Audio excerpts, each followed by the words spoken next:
মিশরের নবী মালাকি বলেছিলেন ঈশ্বর তাঁর পবিত্রতা পাঠানোর আগে একজন দূতকে পাঠাবেন যে তাঁর আসার পথ তৈরি করবে।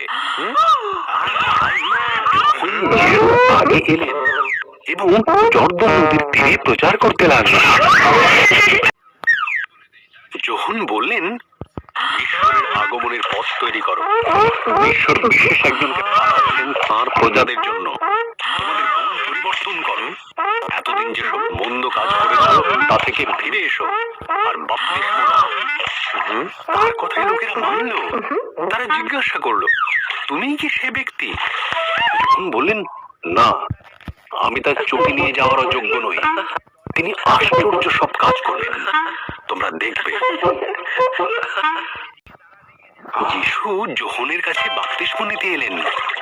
তাকে দেখে যোহন বললেন, ওই দেখো ঈশ্বরের শাবক, যিনি জগতের পাপ বহন করে নিয়ে যান। যিশু যোহনকে বললেন, আমাকে বাপ্তিস্ম দাও।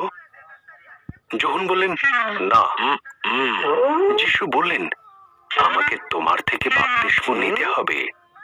আমাকে বিশ্বাস করো, এটাই সঠিক কাজ হবে।